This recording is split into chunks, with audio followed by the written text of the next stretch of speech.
नमस्कार साथियों, स्वागत है आप सभी का एग्जाम सक्सेस जोन में। आज हम सीटेट 2023 के बाल विकास और शिक्षा शास्त्र यानी सीडीपी के प्रीवियस ईयर क्वेश्चंस को कॉन्सेप्ट के साथ समझाएंगे।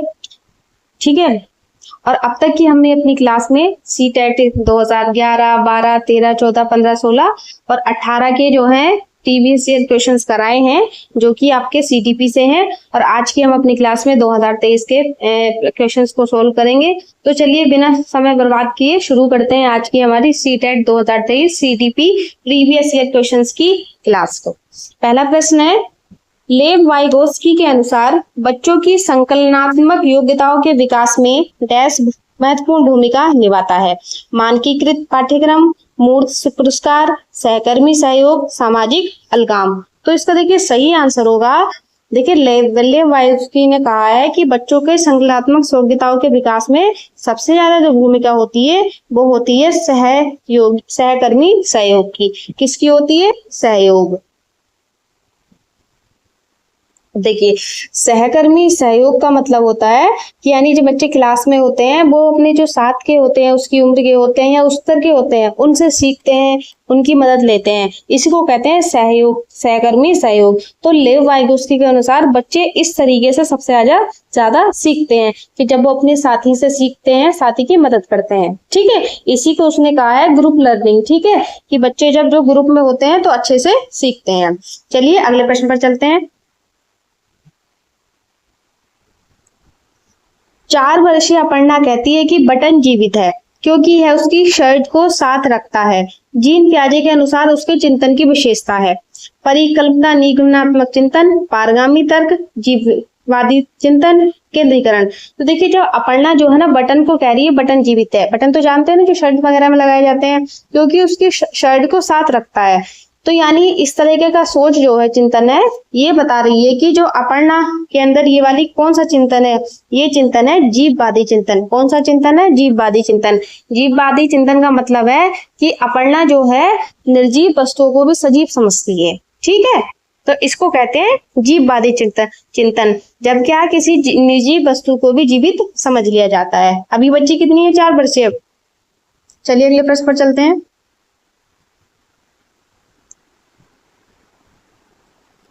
लेव वाइगोस्की के सिद्धांत के अनुसार आंतरिक वाक बच्चों के लिए अपने चिंतन को नियंत्रित करने का एक तरीका है। काल्पनिक मित्र से संवाद करने का एक तरीका है। संज्ञानात्मक अपरिपक्वता का संकेत है। विकासात्मक विलंब का संकेत है। तो देखिए लेव वाइगोस्की के अनुसार आंतरिक वाक जो होता है बच्चों के लिए अपने चिंतन को नियंत्रित करने का एक तरीका है। ठीक है, यानी बच्चे क्या है अपने चिंतन को इससे दिशा देते हैं आंतरिक वाक यानी प्राइवेट स्पीच से, जब बच्चे अपने आप खुद से बात करते हैं। ठीक है, इसी को लेव वाइगोस्की ने कहा है आंतरिक वाक या प्राइवेट स्पीच। ठीक है, आंतरिक वाक बच्चों को अपनी क्रिया और विचारों को स्वनियंत्रित करने में सहायता करती है। देखिए अगला प्रश्न है, हार्वर्ड गार्डनर के अनुसार एक दार्शनिक के पास अधिक प्रकार की बुद्धि तथा मूर्तिकार के पास अधिक प्रकार की बुद्धि होती है। यानी हार्वर्ड गार्डनर ने सिद्धांत दिया है बहुबुद्धि सिद्धांत। ठीक है, तो उसी के अनुसार एक दार्शनिक के पास उन्होंने किस तरह की बुद्धि बताई होती है और एक मूर्तिकार के पास। तो देखिए जो एक दार्शनिक होता है उसके पास जो होती है अंतर वैयक्तिक बुद्धि अधिक होती है और मूर्तिकार के पास होती है स्थानिक। ठीक है, अब देखिए अंतर वैयक्तिक का मतलब होता है यानी दार्शनिक क्या होते हैं? दार्शनिक जो है जीवन के बड़े प्रश्नों पर विचार करने वाली बुद्धि होती है। अगर माने ऐसे समझे आप, अगर क्लास में कोई बच्चा जीवन से संबंधित बड़े गहरे प्रश्नों को पूछता है कि हमें जीवन क्यों मिला है, ठीक है, और मौत के बाद क्या होता है, ये मौत क्या होती है, तो ये जो है ये वो जीवन से संबंधित बहुत ही गहरे प्रश्न है। तो इस तरह की बुद्धि है तो उसको कहा है दार्शनिक बुद्धि। और स्थानिक बुद्धि जो होती है स्थान से, आकार से, वस्तुओं की स्थिति से संबंधित होती है। तो एक मूर्तिकार जब जो मूर्ति को बनाता है क्या उसको एक आकार देता है, ठीक है, उसकी स्थिति के अनुसार उसको देखता है। तो इसी वजह से मूर्तिकार के पास होती है स्थानिक बुद्धि। ठीक है, दार्शनिक के पास अंतर्वैयक्तिक और मूर्तिकार के पास स्थानिक बुद्धि होती है। निम्नलिखित में से कौन सा असफलता के लिए आंतरिक आरोपण का उदाहरण है? मैं परीक्षा में सफल हुआ क्योंकि मेरे मित्र मुझे परेशान कर रहे थे। मुझे कम अंक मिले क्योंकि शिक्षक बहुत कठोरता से जांच करते हैं। मैं परीक्षा में असफल हुआ क्योंकि मैंने पर्याप्त पढ़ाई नहीं की। मुझे अच्छे अंक नहीं मिले क्योंकि शिक्षक पक्षपाती थे। तो देखिए पूछ रहा है कि इसमें से आंतरिक जो आरोपण का उदाहरण है। देखिए अगर कोई बच्चा परीक्षा में फेल हो जाता है तो ठीक है, यानी तो वो उस चीज को खुद से अगर मान रहा है, आंतरिक आरोपण का मान है तो वो खुद उस गलती को एक्सेप्ट कर रहा है कि मेरी वजह से हुआ है, कि मैं फेल हुआ, कि मैंने जो है, देखिए मैं परीक्षा में असफल हुआ क्योंकि मैंने पर्याप्त पढ़ाई नहीं की, यानी वो अपना जो असफलता का कारण वो अपने आप को मान रहा है। तो इसको कहते हैं आंतरिक आरोपण। ठीक है, बाहरी आरोपण तब होता है जब उसका दोष किसी दूसरे को देता है कि मैं इसकी वजह से फेल हुआ, या कोई ऐसी स्थिति को दोष देता है कि मैं इस वजह से फेल हुआ। लेकिन बच्चे ने जो है उसके जो इसका असफलता का कारण माना है कि मैंने पढ़ाई नहीं की है, खुद को माना है, तो इसको कहते हैं आंतरिक आरोपण। ठीक है, चलिए अगले प्रश्न पर चलते हैं। निम्नलिखित में से कौन सा ऐसा प्रश्न है जिसमें विद्यार्थियों को अपने चिंतन पर विचार करने की आवश्यकता होती है? कक्षा की शुरुआत से क्रियाओं के उपयोग के बारे में आपकी समझ कैसे बदलती है? वाक्य में संज्ञा और क्रिया के बीच क्या संबंध है? क्रिया की परिभाषा क्या है? क्रिया को वर्तमान काल में कैसे बदलते हैं? तो देखिए इसमें से ऐसा प्रश्न हमको बताना है जिसमें विद्यार्थी जो है अपने चिंतन पर उनको विचार करने की जरूरत होती है, यानी वो चिंतन करते हैं, इसमें सोचते हैं, समझते हैं, तर्क करते हैं।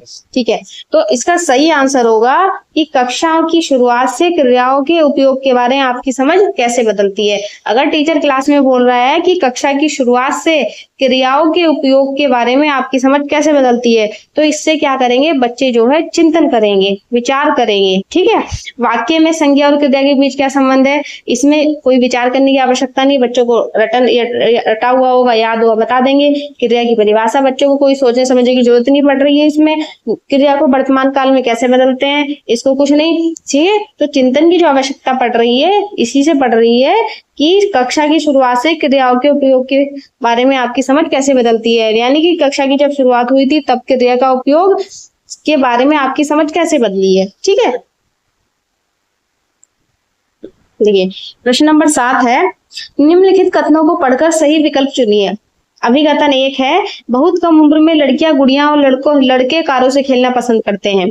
बच्चे संस्कृति की अपेक्षाओं के आधार पर व्यवहार व्यवस्थित करते हैं। तो पूछा गया है इसमें कौन सा विकल्प सही है? आ सही है परंतु आर गलत है। आ और रा दोनों गलत हैं। आ और रा दोनों सही है तथा आर आ की सही व्याख्या करता है। आ और रा दोनों सही है परंतु आ रा की सही व्याख्या नहीं है। तो देखिए इसमें पूछा गया है कि कौन सा सही है, तो देखिए इसमें दोनों ही कथन सत्य होंगे। ठीक है, दोनों इसमें सत्य होंगे, साथ में ये व्याख्या भी जो कर रहा है सही कर रहा है। देखिए बहुत कम उम्र में लड़कियां गुड़िया और लड़के जो है कारों से खेलना पसंद करते हैं।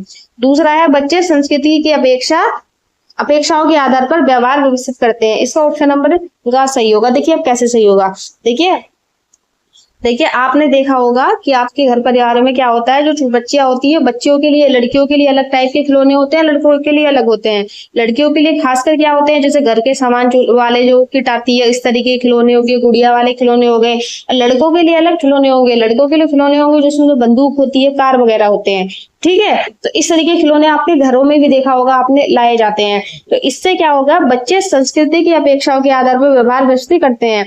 अब जब उनको ये चीज मतलब घर पर ये चीज की जा रही है बार बार कि अगर कोई घर में कोई कह रहा है कि लड़कियां जो है गुड़िया से खेलती हैं, लड़के जो है गाड़ियों से खेलते हैं, तो इससे क्या होती है, उनके दिमाग में वही चीज क्या बैठ जाती है, फिर उनका व्यवहार जो है उसी के अकॉर्डिंग होने लगता है। तो इसी का मतलब है कि बच्चे जो हैं संस्कृति की अपेक्षाओं के आधार पर व्यवहार व्यवस्थित करते हैं, उनका व्यवहार उसी की सोच के अकॉर्डिंग बनता चला जाता है। ठीक है, चलिए अगले प्रश्न पर चलते हैं।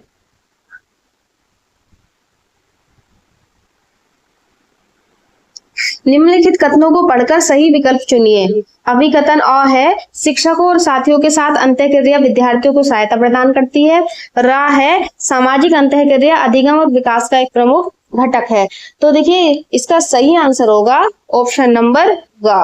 इसमें भी जो है दोनों ही कथन सही है, और जो ये र है इसका जो कारण है वो आ की सही व्याख्या करता है। देखिए ये कह रहा है कि सामाजिक अंतःक्रिया अधिगम और विकास का प्रमुख घटक है। देखिए सामाजिक अंतर, समाज में जब एक दूसरे से बातचीत आएगी, इसी से क्या होगा, अधिगम होता है। क्लास में भी बच्चे जब एक दूसरे से बातचीत करते हैं, ग्रुप लर्निंग होती है, तो उससे अच्छे से बच्चे सीख पाते हैं, उनका विकास होता है। अब ऐसी जो है, अब इसका अभिकथन दिया है कि शिक्षकों और साथियों के साथ अंतःक्रिया विद्यार्थियों को सहायता प्रदान करती है। सही बात है कि जब बच्चे जो हैं अपने साथ के जो एज ग्रुप के बच्चे होते हैं और जो टीचर हैं उनके साथ जब इंटरेक्शन करेंगे तो इससे जो है विद्यार्थियों को सहायता प्रदान होती है, सीखने में उनके लर्निंग होती है और सीखना उनका आसान हो जाता है। ठीक है।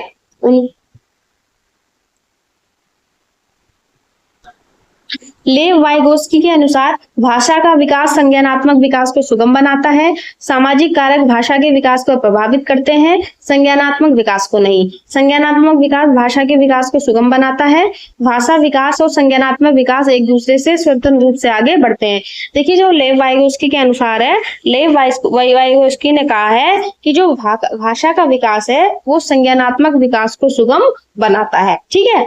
देख थोड़ा सा इसके बारे में देख लिए क्या कैसे। देखिए वाइगोस्की मानते हैं कि प्रारंभिक अवस्था में भाषा और विचार अलग होते हैं। ठीक है, प्रारंभिक अवस्था में भाषा और विचार अलग होते हैं, लेकिन बाद में भाषा संज्ञान को दिशा देती है। यानी जो प्रारंभिक बाल्य अवस्था होती है 2 से 6 वर्ष की, बहुत छोटा बच्चा है, उस टाइम क्या है अवस्था में उनकी भाषा कुछ थोड़ा अलग होती है, उनके विचार, वो सोचने का तरीका उनका अलग होता है।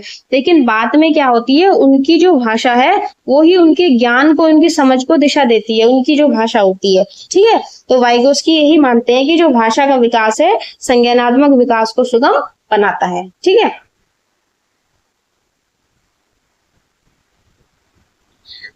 लॉरेंस कोहलबर्ग के नैतिक तर्क के किस स्तर पर बच्चे मानते हैं कि लोगों को समाज की अपेक्षाओं के अनुरूप व्यवहार करना चाहिए? पूर्व संक्रियात्मक स्तर, उत्तर संक्रियात्मक स्तर, पूर्व परंपरागत स्तर, परंपरागत स्तर। तो इसका सही आंसर है, देखिए जो नैतिक विकास का जो कौन सा स्तर है जिसमें बच्चे जो है लोगों की समाज की अपेक्षाओं के अनुरूप कार्य व्यवहार करते हैं, तो वो जो बताया है पारंपरिक स्तर को बताया है। ठीक है, कौन सा स्तर बताया है? जो पारंपरिक स्तर है, इस स्तर पर आकर बच्चे जो है समाज की अपेक्षाओं के अनुरूप व्यवहार करने लगते हैं। ठीक है।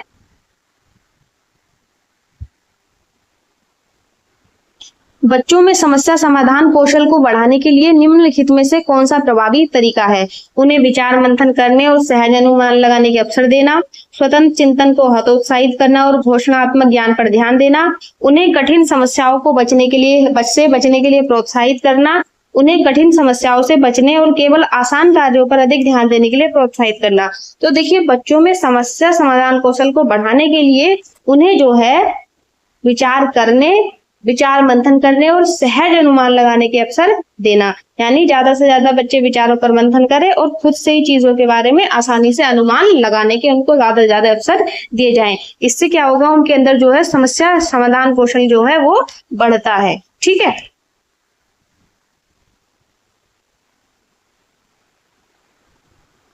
अनुभवात्मक अधिगम किस पर जोर देता है?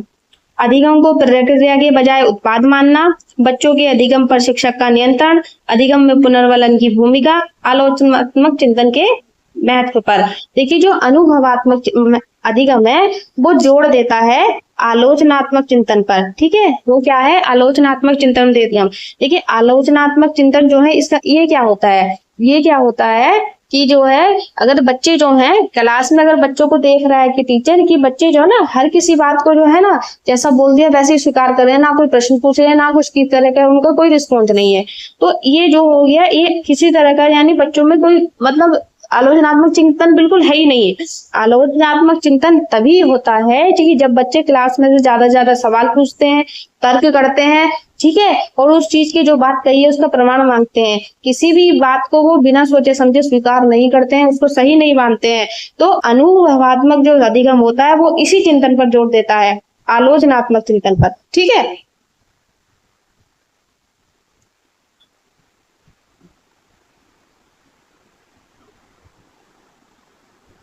निम्नलिखित कथनों को पढ़कर सही विकल्प चुनिए। अभिकथन आ, शिक्षकों को सार्थक वातावरण बनाना चाहिए जिससे बच्चे सक्रिय भाग लें। सभी बच्चे स्वाभाविक रूप से सीखने के लिए प्रेरित होते हैं। तो देखिए का है सही, आ सही है परंतु रा गलत है। ख, आ और रा दोनों गलत हैं, आ और रा दोनों सही हैं तथा र आ की सही व्याख्या है। आ और रा दोनों सही हैं परंतु र जो है आ की सही व्याख्या नहीं है। तो देखिए इसका सही आंसर होगा ऑप्शन नंबर ग जो है, यानी कि ये दोनों ही सही हैं और ये जो है रा जो आ की सही व्याख्या है। यानी शिक्षकों को सार्थक वातावरण बनाना चाहिए जिससे बच्चे सक्रिय भाग ले। ठीक है, यानी इस तरीके का वातावरण क्लास में बनाए ताकि बच्चे सारे एक्टिवली उसमें भाग ले सके। सभी बच्चे जो है स्वाभाविक रूप से सीखने के लिए प्रेरित होते हैं। अगर बच्चों को इस तरीके का क्लास में वातावरण मिलेगा तो बच्चे क्या है, सही बात है कि स्वाभाविक रूप से सीखने के लिए प्रेरित होते हैं। देखिए शर्त इतनी है कि बच्चों को उस तरीके का एनवायरनमेंट मिलना चाहिए। ठीक है,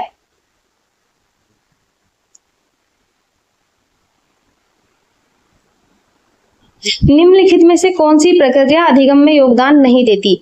संदर्भ विहीनकरण, संगठन, वर्गीकरण, संकल्पनीकरण। तो देखिए अधिगम में जो योगदान नहीं देगी वो होगा संदर्भ विहीनकरण। क्या होगा वो? संदर्भ विहीनकरण। कौन सी प्रक्रिया जो है बच्चों के अधिगम में योगदान नहीं देगी? संदर्भ विहीनकरण। अब देखिए संदर्भ विहीनकरण का मतलब होता है कि वास्तविक संदर्भ से काटकर पढ़ाना, यानी संबंधहीन कर देना अधिगम में बाधा उत्पन्न करता है। यानी बच्चों को क्या है, उनकी जो है ना डेली लाइफ से कनेक्ट करके चीजों को बताना है। अब वो चीज ना पढ़ा के टीचर क्या कर रहा है, उनको चीजों को क्या क्लास में जैसे उनको रटवा रहा है, चीजों को पढ़ा रहा है, उसको बिल्कुल भी जो उनके आसपास की चीजों से कनेक्ट नहीं कर रहा है। तो इसी को कहते हैं वास्तविक संदर्भ से काटकर जो है उनको क्या है, संबंधहीन कर देते हैं। ठीक है,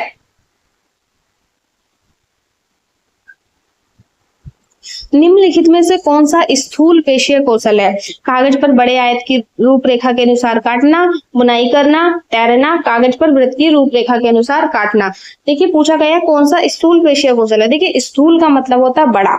ठीक है, स्थूल का मतलब होता है बड़ा, यानी जिस कौशल में शरीर की बड़ी मांसपेशियां इस्तेमाल होती हैं। यानी हमारा जो पूरी बॉडी है उसमें पूरी बॉडी का यूज होता है। शरीर की जितनी बड़ी पेशियां होती हैं जैसे हाथ पैर जो है हमारे, पूरी बॉडी जो है इसमें क्या करती है, एक्ट करती है। तो पूछा गया है इसमें से कौन सा स्थूल पेशीय कौशल है, तो कौन सा होगा इसमें? जो ऑप्शन नंबर ग है, तैरना। अब तैरने में जो है ना पूरी बॉडी जो यूज होती है हमारी, तो ये जो है स्थूल पेशीय कौशल का उदाहरण है, तैरना।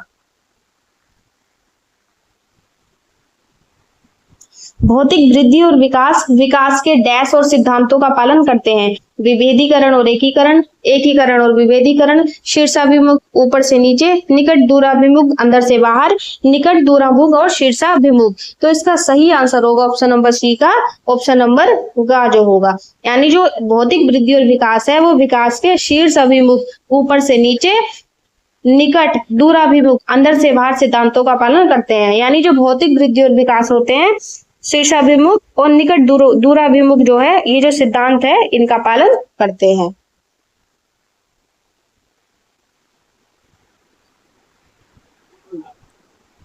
प्रारंभिक बाल्यावस्था में वृद्धि डैश और सोच डैश होती है, जबकि मध्य बाल्यावस्था में वृद्धि डैश और सोच डैश होती है। तो देखिए जो प्रारंभिक बाल्यावस्था होती है इसमें जो है बुद्धि जो है स्थिर, यानी प्रारंभिक बाल्यावस्था में जो वृद्धि होगी वो कैसी होगी, स्थिर। कैसी होगी, स्थिर। और सोच कैसी होती है, कुछ हद तक होती है आत्म केंद्रित, यानी बच्चा जो है अपने आप में सीमित होता है, दूसरे को महत्व इतना नहीं देता है, दूसरे की बात को महत्व देता है, वो अपनी अपनी सुनता है।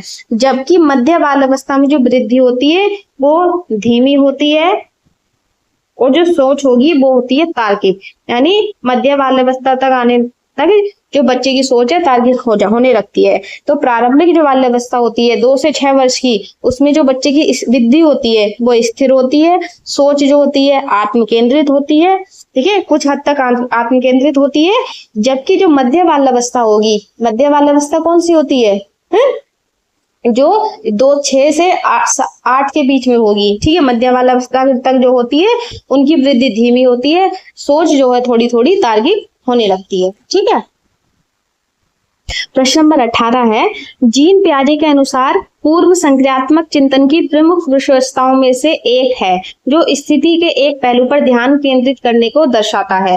पारगमन, कारण परिणाम, केंद्रीकरण, विकेंद्रीकरण। तो देखिए जीन पियाजे के अनुसार पूर्व संक्रियात्मक चिंतन की एक विशेषता होती है कि ये विशेषता वो होती है जिसमें जिस स्थिति में जो है एक पहलू पर ध्यान केंद्रित किया जाता है, बाकी उसको छोड़ दिया जाता है। तो ये जो विशेषता होती है इसको कहा जाता है केंद्रीकरण। इसको क्या कहा जाता है? केंद्रीकरण। केंद्रीकरण का मतलब होता है यानी कोई भी स्थिति है या वस्तु है उसके सिर्फ एक पहलू पर ध्यान केंद्रित करते हैं, बाकी के पहलुओं को क्या कर देते हैं? छोड़ देते हैं।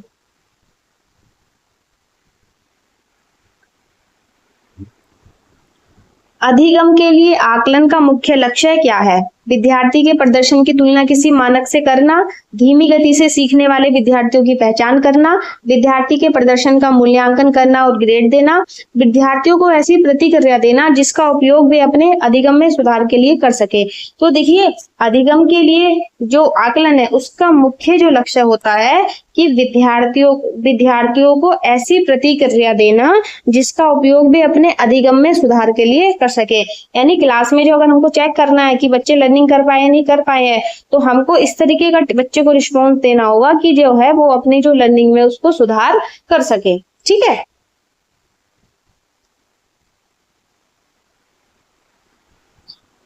किस आयु में बच्चे शब्दों के खेल में शामिल हो सकते हैं और ऐसे चुटकुले तथा पहेलियां पसंद करते हैं जिनमें शब्दों का खेल हो? 7 वर्ष, 12 वर्ष, 1 वर्ष, 3 वर्ष। तो देखिए, यानी जो देखा है ना आपको क्लास में पहेलियां चलती हैं, चुटकुले चलते हैं, वो कौन सी एज होती है जिसमें बच्चे जो है ना वो समझने लगते हैं इन चीजों को। बच्चों से पहेलियां पूछी जा रही है, कोई शब्दों का खेल है, तो वो जो अवस्था होती है यानी जो 12 वर्ष की जो अवस्था होती है, इस अवस्था में बच्चे जो है शब्दों के खेल में शामिल हो सकते हैं और वो ऐसे चुटकुले तथा पहेलियां पसंद करते हैं जिनमें शब्दों का खेल हो। ठीक है। कैरल गिलिगन ने कोहल वर्ग के नैतिक विकास के सिद्धांत की आलोचना किस दृष्टिकोण से की है? देखिए, कैरल गिलिगन थी, ये कोहल वर्ग की ही छात्रा थी। उन्होंने जो है इन्हीं का जो नैतिक विकास का सिद्धांत है इनकी आलोचना की थी। अब इनकी आलोचना का क्या आधार था? देखिए, केस अध्ययन का उपयोग करने के लिए, सामाजिक संज्ञानात्मक दृष्टिकोण से, नारीवादी दृष्टिकोण से, आनुवंशिक कारकों को महत्व न देने के लिए। तो देखिए, कैरोल गलीलियन ने जो इनके सिद्धांत की आलोचना की थी वो की थी नारीवादी दृष्टिकोण से। यानी इनका कहना था जो कोहल वर्ग का नैतिक विकास का सिद्धांत है ये सिर्फ जो है ना पुरुषों पर आधारित है, पुरुषों के नैतिक विकास के सिद्धांत पर आधारित है, जबकि महिलाओं में जो है देखभाल और संबंध की भावना भी प्रमुख होती है। यानी महिलाएं अगर किसी तरह का कोई निर्णय लेती है तो उसमें उनका जो वो भावनाओं को देखती हैं, सामने वालों से अपना संबंध देखती हैं। ठीक है, तो वो इस तरीके से निर्णय लेती हैं। लेकिन पुरुषों का जो रास्ता सिर्फ पुरुषों पर आधारित था। इसी वजह से जो उन्होंने जो आलोचना की है वो की है नारीवादी दृष्टिकोण से। ठीक है। शैशव अवस्था में सामाजिकरण की संस्थाएं मुख्य रूप से महत्वपूर्ण होती हैं, जबकि प्रारंभिक बाल्यावस्था में संस्थाएं भी महत्वपूर्ण हो जाती है। माध्यमिक तृतीयक, तृतीयक माध्यमिक, प्राथमिक माध्यमिक, माध्यमिक प्राथमिक। तो देखिए, इसका सही आंसर होगा ऑप्शन नंबर ग। देखिए, जो शैशव अवस्था है उसमें जो सामाजिकरण की संस्थाएं होती हैं वो प्राथमिक होती हैं। कौन सी होती है? सामाजिकरण में शैशव अवस्था में प्राथमिक, यानी जैसे परिवार होता है, ये क्या होती है? बच्चे के सामाजिकरण की संस्था होती है। और ये जो संस्था होती है, जो परिवार है, ये क्या होती है? परिवार जो होता है ये प्राथमिक होगा। ठीक है। जबकि प्रारंभिक बाल्यावस्था जो होगी, जो 2 से 6 वर्ष की होती है, उसमें जो है माध्यमिक संस्थाएं भी महत्वपूर्ण हो जाती हैं। माध्यमिक संस्थाएं जैसे जो पड़ोस वगैरह जो होता है, ठीक है, आसपास का पड़ोस हो गया, रिश्तेदार हो गए, ये भी संस्थाएं जो महत्वपूर्ण हो जाती है। ठीक है।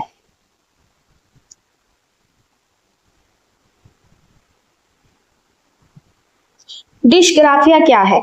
ध्यान की कमी और आवेगी व्यवहार विकार, हकलाने और उच्चारण संबंधी त्रुटि विकार, स्थूल पेशीय अक्षमता संबंधी विकार, अक्षरों और आकृतियों को बनाने में कठिनाई से संबंधित तंत्रिका संबंधी विकार। तो देखिए, डिस्ग्राफिया जो है ना लेखन से संबंधित होता है। किससे संबंधित होता है डिस्ग्राफिया? लेखन से संबंधित होगा। तो इसमें जो है अक्षरों और आकृतियों को बनाने में कठिनाई। अब लेखन में तो हम अक्षर और आकृति बनाते हैं, वो लिखने से संबंधित होता है, तो बनाने में कठिनाई, इससे संबंधित तंत्र संबंधी ये विकार होता है डिस्ग्राफिया। ठीक है। प्रतिभाशाली बच्चों को शिक्षा देने का वह उपागम जिसमें उन्हें असामान्य रूप से तीव्र गति से पाठ्यक्रम के माध्यम से आगे बढ़ाया जाता है। यानी वो कौन सा अप्रोच है जिसमें जो है उन्हें असामान्य रूप से तीव्र गति से पाठ्यक्रम के माध्यम से आगे बढ़ाया जाता है? निमज्जन, विभेदी निर्देशन, संवर्धन, त्वरण। तो इसका सही आंसर होगा त्वरण। इसका सही आंसर क्या है? त्वरण। ठीक है। तो त्वरण जो होता है तीव्र गति से आगे बढ़ाना है। क्योंकि वो बच्चों की सीखने की गति भी जो है तीव्र होती है। तो जो है पाठ्यक्रम को जो है जल्दी जल्दी आगे बढ़ाया जाता है। त्वरण के एक्सेलरेशन मतलब प्रतिभाशाली छात्र को बिना रुके जल्दी अगली कक्षा में प्रमोट किया जाता है।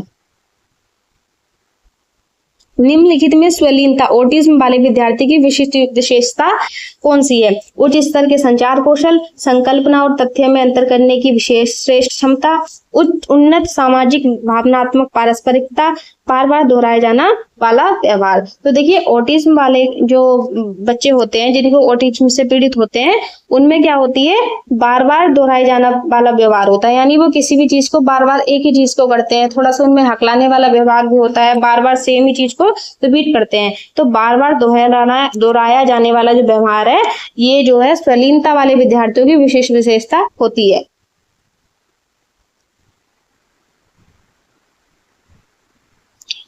समावेशी कक्षाओं की दिशा में काम कर रहे शिक्षक पाठ्यक्रम में अनुकूलन करते हैं, विविध दृष्टिकोण शामिल करते हैं, पूर्वाग्रहों की जांच करते हैं, विविधता को बाधा मानते हैं। तो देखिए जो समावेशी कक्षा वाले अगर शिक्षक हैं जो इस दिशा में काम कर रहे हैं, वो पाठ्यक्रम में अनुकूलन करते हैं। देखिए पाठ्यक्रम में अनुकूलन का मतलब है वो जो पाठ्यक्रम को उसी तरह से उसको अनुकूल करते हैं विद्यार्थियों के अनुकूल, ताकि वो सभी विद्यार्थियों के लिए सही हो। ठीक है, अनुकूल कर देते हैं सभी के। विविध दृष्टिकोण शामिल करते हैं, बिल्कुल सही करते हैं, क्योंकि समावेशी कक्षा है, विविध तरह के इसमें स्टूडेंट्स होते हैं, तो वे जो है उसमें जो है विविध दृष्टिकोण भी शामिल करते हैं। पूर्वाग्रहों की जांच करते हैं, ये बात भी ठीक है, वो पूर्वाग्रहों की जांच करते हैं। ठीक है, विविधता को बाधा मानते हैं, ये जो दृष्टिकोण है ये गलत है कि वो विविधता को बाधा नहीं मानते हैं। वो विविधता को क्या मानते हैं, एक संसाधन मानते हैं, यानी वो एक रिसोर्स मानते हैं बच्चों के लिए। ठीक है, तो इसमें जो पूछा गया है कि इसमें सही कौन सा होगा, तो इसमें सही होगा ऑप्शन नंबर जो ये ग है, यानी पहला ऑप्शन भी ठीक है, दूसरा भी ठीक है, तीसरा भी ठीक है, लेकिन जो चौथा है विविधता को बाधा मानते हैं, ये है गलत।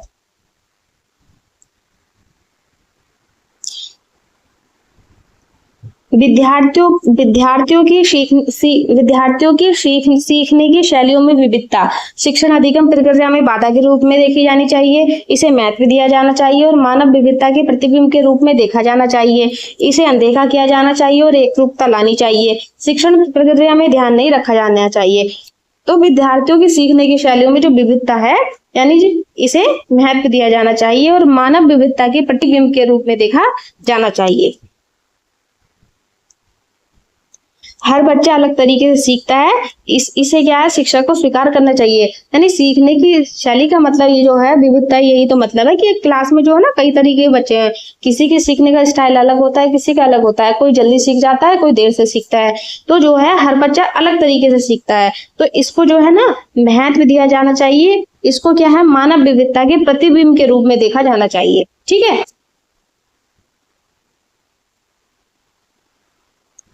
निम्नलिखित कथनों को पढ़कर सही विकल्प चुनिए। आलोचनात्मक चिंतन के लिए विविध दृष्टिकोणों से अवगत कराना चाहिए।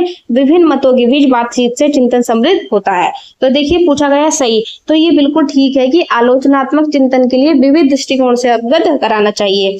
विभिन्न मतों के बीच बातचीत से चिंतन समृद्ध होता है, यानी सबके अगर अलग अलग मत हैं, अब जब उन पर हम बातचीत करते हैं तो इससे जो होता है, जो चिंतन होता है वो क्या होता है, स्ट्रॉन्ग होता है। और आलोचनात्मक चिंतन के लिए जो है ना विविध दृष्टिकोण से हमको पता होना चाहिए, हमको क्या होना चाहिए, अवगत कराना चाहिए। तो इसका मतलब है ये दोनों सही हैं और ये इसकी र की सही व्याख्या है। ठीक है, देखिए अधिगम का प्राथमिक लक्ष्य कौन सा होना चाहिए? आलोचनात्मक चिंतन का विकास, तथ्यों को याद करना, रटकर अभ्यास करने में उत्कृष्ट बनना, सहपाठियों के साथ प्रतिस्पर्धा करना। तो देखिए ये कितनी बार आ चुका है, सेम क्वेश्चन जो है पर थोड़ी सी लैंग्वेज अलग है क्वेश्चन की। देखिए अधिगम का प्राथमिक लक्ष्य जो होता है वो क्या होता है, आलोचनात्मक चिंतन का विकास, यानी किसी भी बात को ऐसे ही नहीं स्वीकार करना, उसको तर्क के आधार पर, प्रमाणों के आधार पर स्वीकार करना है। इसी को कहते हैं आलोचनात्मक चिंतन का विकास। ठीक है, तभी तो कहा जाता है कि बच्चों से क्लास में कि आप ज्यादा से ज्यादा क्वेश्चंस पूछिए, उससे बच्चों की सोच का पैटर्न हमको पता चलता है, उसकी सोच का पता चलता है कि बच्चे का चिंतन का स्तर कहाँ तक है। प्रश्न नंबर 30 है और ये हमारी क्लास का आज का अंतिम प्रश्न है। बच्चे सबसे प्रभावी ढंग से तब सीखते हैं जब कोई संकल्पना आगे बढ़ती है, तर्क संगत से अनुभवजन्य, सामान्य से विशिष्ट, अमूर्त से मूर्त, जटिल से सरल।